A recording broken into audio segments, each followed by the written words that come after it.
Hello and welcome to a CFMEU News Update. I'm Emily Barker. Australia has been shortchanged by the decade-long mining investment boom, a new report launched by the CFMEU this week reveals. The report, titled The Australian Resources Boom, Sharing the Benefits, shows the surge in company profits has failed to deliver long-term economic benefits Australians deserve.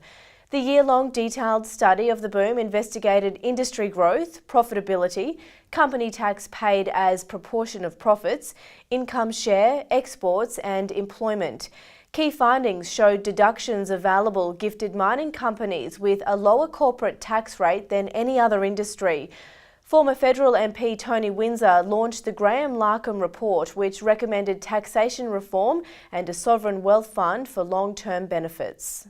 I think it can be reasonably described as an expose, a bit of a truth-telling, a bit of a myth-busting exercise.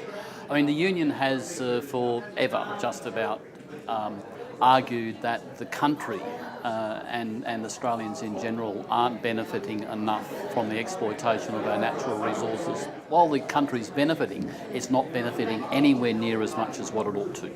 Well, the community, if in fact a large percentage of the workforce actually live out of town, work 12-hour shifts for 7 days and then go home for the next 7, or 14 days and then go home for 7 days, they have no participation with the local community.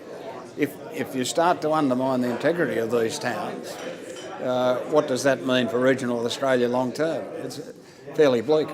Singleton is so well placed for tapping into a workforce that it's not funny. We've got a 170,000 strong workforce within an hour's drive of Singleton. There is no need for any company to be bringing FIFO into the valley to the tune of 1,500 to 3,000 workers.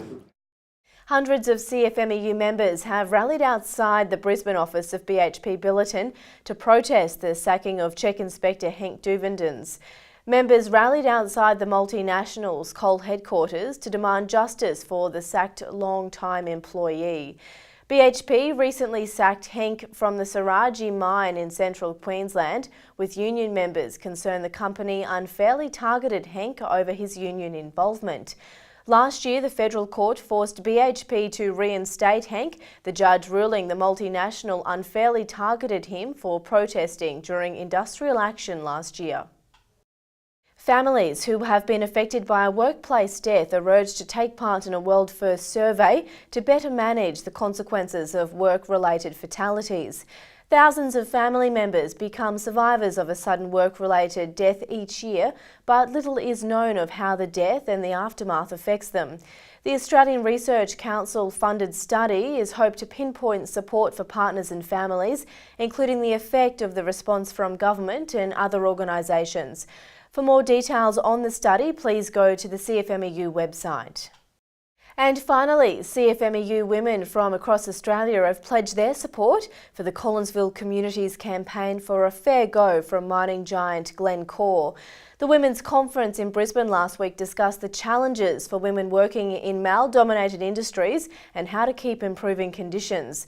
Donna Bullock and Laurie-Ann Williams from Collinsville shared their story about the fight to save their community after Glencore sacked the local workforce. CFMEU women endorsed a strong message to Glencore CEO Ivan Glassenberg: "Don't mess with our mining families." For more information on any of these stories, plus the latest on the Let's Spread It Around campaign, please go to the CFMEU website.